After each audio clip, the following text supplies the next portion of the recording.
Life in a world that keeps changing. Think that it's progress you're making. Copy and paste pretty faces all the time. Pictures so perfect we play. Hello everyone, welcome to Anointed Lady TV, the home of news and politics. If it is your first time in this channel, you are highly welcome. Thank you so much for stopping by. And if you like what we do on this channel, hit on the subscribe button, also put on the notification bell so you'll be notified by YouTube anytime we drop a new video. And if you are returning subscribers, thank you very much for always coming back to watch our videos. On this platform, we drop videos every day and we react to every video that come our way. And on this very video, I will be watching with you. And after watching, let's go to the comment section and drop our opinion constructively. Like our videos and also share our videos if possible. See you next time in my next. Thank you so much, Mr. Falana, for your time tonight.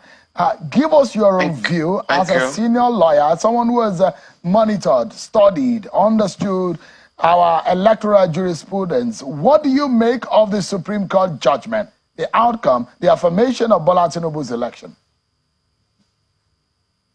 Well, no doubt the judgment of the Supreme Court ascended the electoral contestation as far as the presidential election conducted in February this year is concerned. But for sure, it is not a judicial endorsement of the conduct of the election by INEC. And what I mean is that even with the judgment, it is very clear that Nigeria has a long way to go in terms of ensuring that credible elections are conducted, elections that will be devoid of acrimony, elections that all of us will be proud of. But we're still a long way from there, even with the judgment. I mean, again, as I said, yes, for now, the presidential election is concluded. It should have been concluded in February, but it had just been concluded by the Supreme Court. And it shouldn't be so. The judiciary should not determine the winners of election.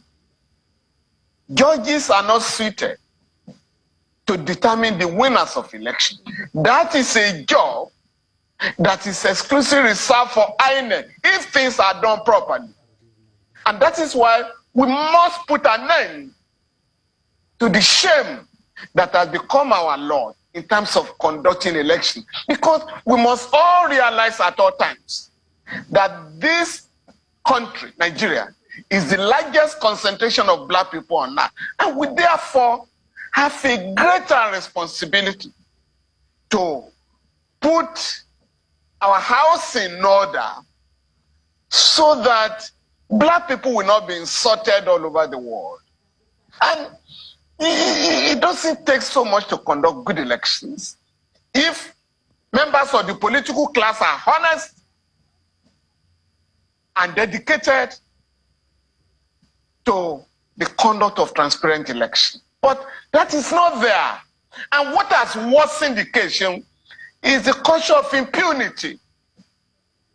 All those who were arrested for mismanaging the last elections, thugs, including those who were armed, those who were caught with thousands of dollars or naira or millions of naira, have been let off the hook.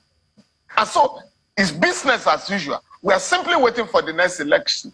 Once the gubernatorial elections and legislative elections disputes are over, we can't go on like this. Can't go on like this. Mr. Falana, are you disappointed, by the way, with the manner in which, of course, those who are aggrieved, they went to court, but the manner of which the election was conducted is what has led them to go to court, to challenge the process, to challenge the outcome of the election. And we've seen an increasingly higher number of litigation on our election, which seems to have doused around 2015, but again, it rose in 2023, and I'm wondering what could have been the cause of the rising number of litigation over elections. Are you disappointed in the conduct of that election, perhaps in the integrity of the umpire? Now, Seun, it will interest you to know that since 2003,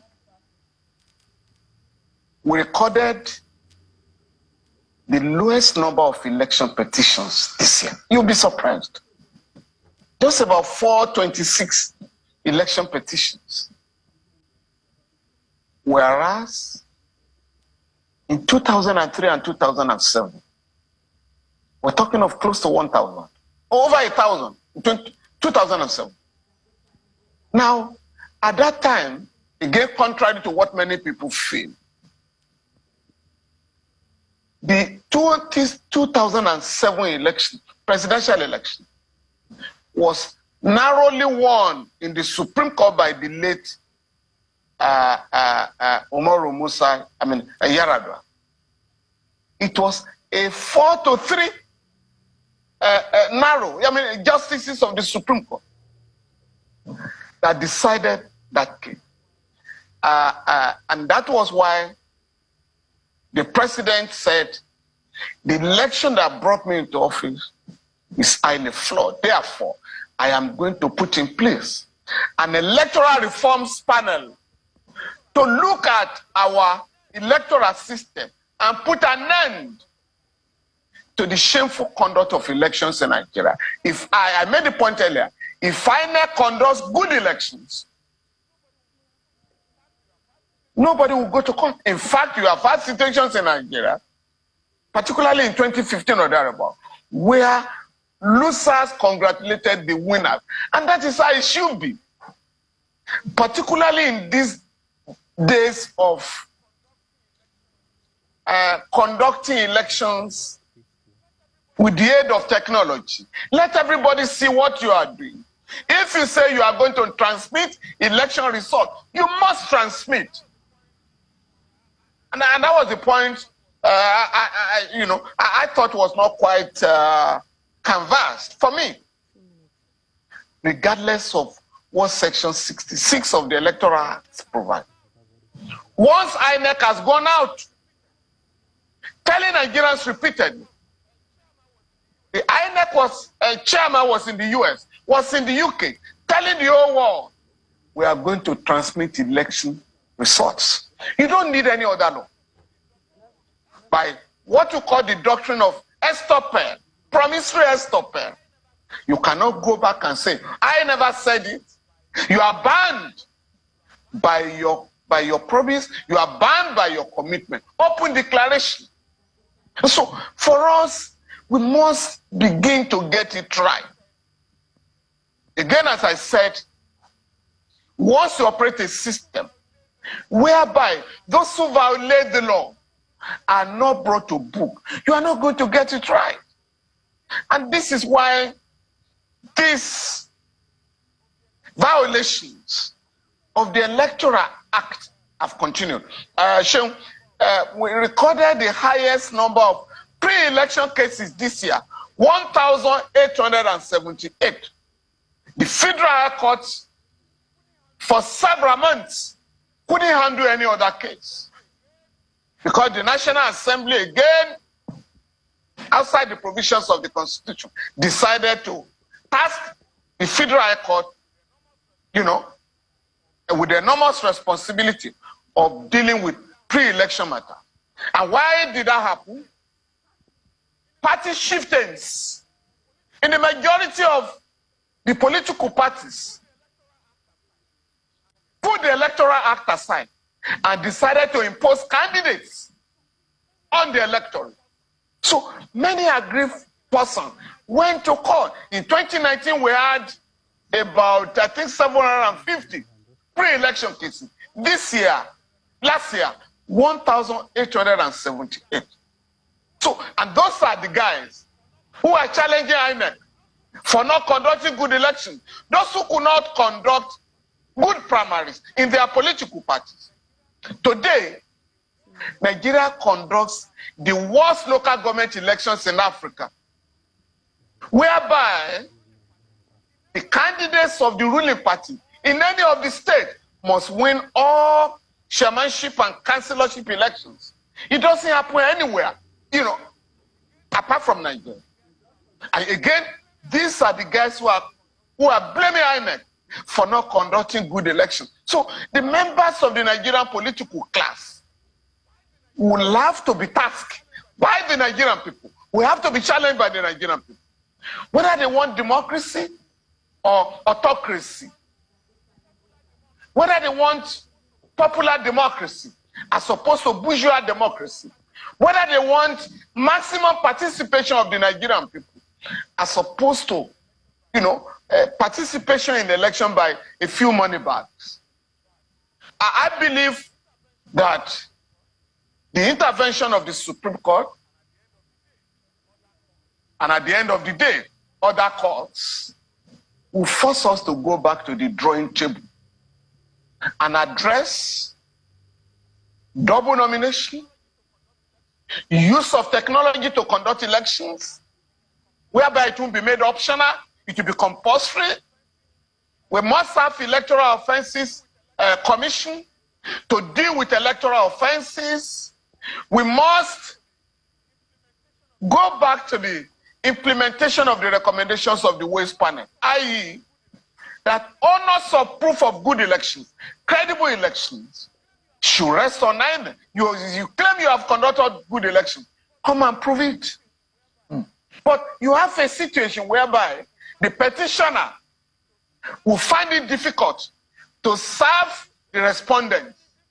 The petitioner will find it difficult to obtain election materials to prove the petition. But if the onus is reversed, and INEC is asked to come and prove the conduct of good election, you have all the materials.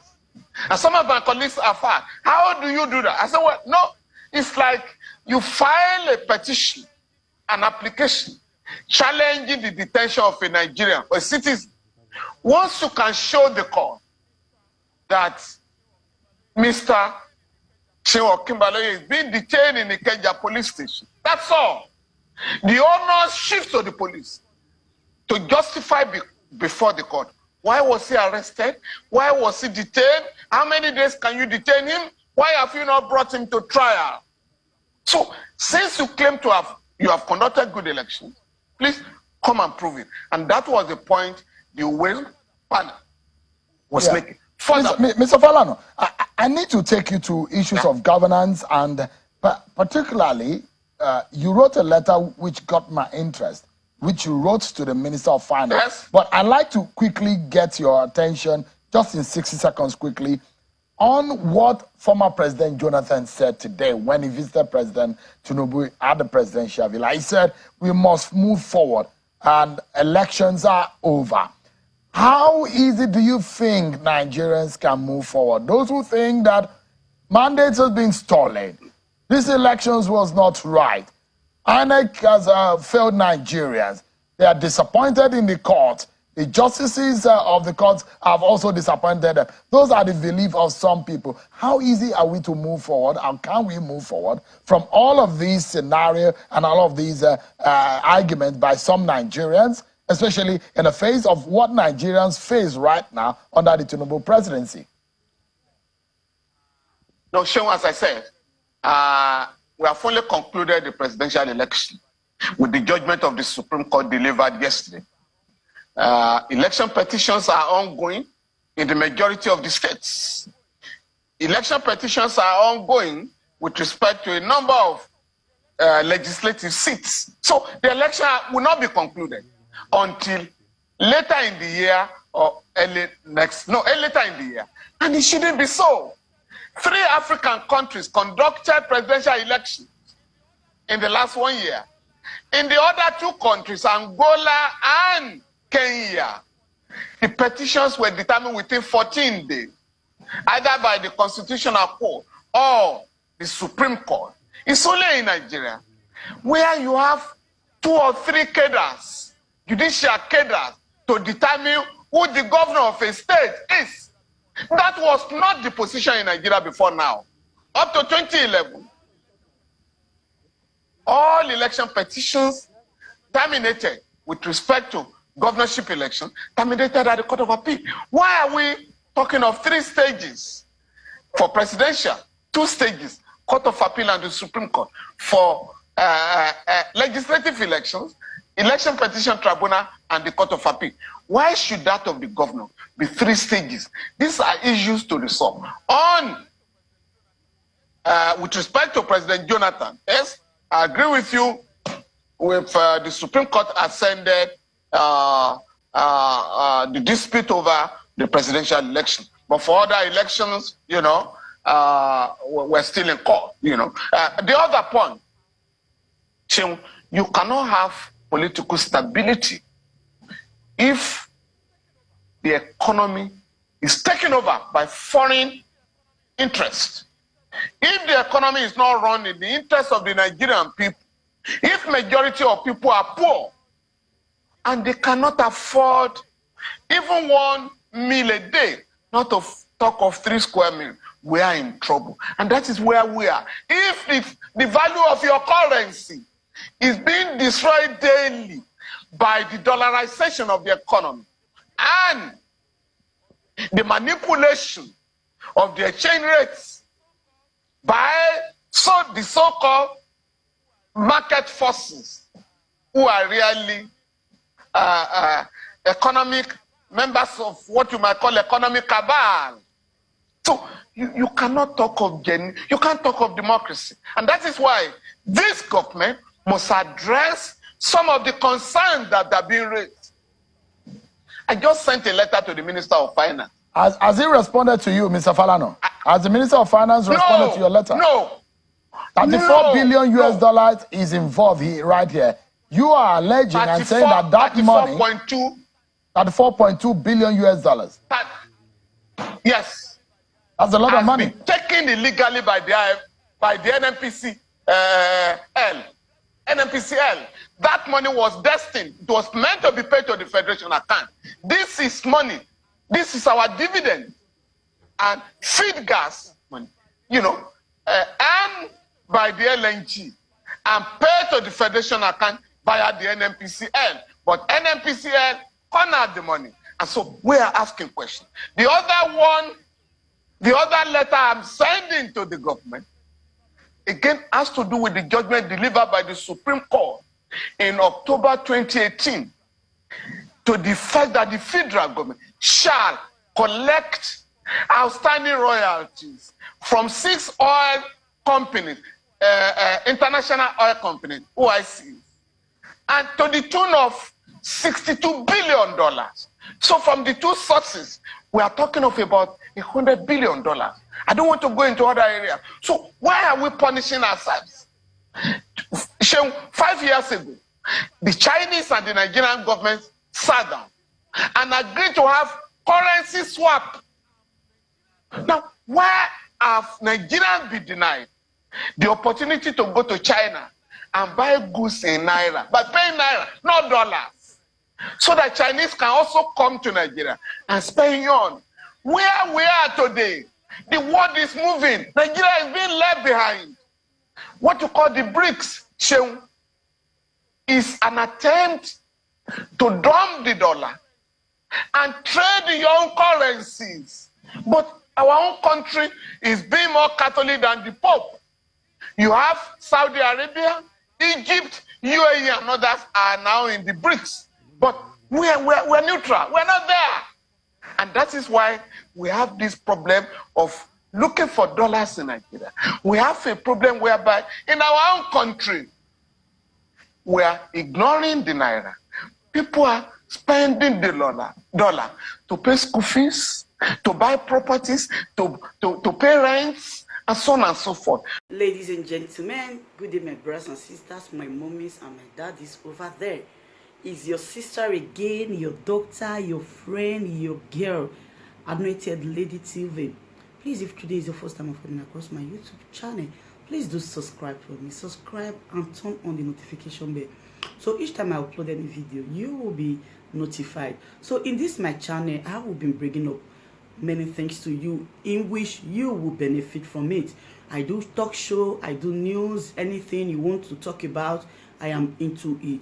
Please subscribe and turn on the notification bell, so each time I upload any video or each time I'm on live on YouTube, you will be notified. Thank you very much for always being there for me. Please do subscribe for me, and as you do so, God will richly bless you and meet your heart desire. Thank you very much. I love you all. Yes, so my people, as I tell una say I go come back, I don't come back. Una welcome back. As una see that video, una watch, how una see am. I want una leave una comment for the comment section there. Una tell me how una see the matter, whether e good or e bad. If e good, make una let me know. If e still bad, make una still let me know. I need to bring and come give una wey be my people wey dey here. Make una follow me shook mouth put whether e dey good or e dey bad. So if e dey right, una still leave una comment below. If e dey bad, una still leave una comment below. Una remember say everybody gets freedom of speech. Okay, all right. Thank you very much. So if you dey watch me, you never subscribe, my brother, sister, I beg you in the name of God, make you hit that red button and turn on the notification bell. So each time I upload any video, you will get notification and you will constantly watch me. Thank you very much. See you again in my other video. I love you all. Bye bye.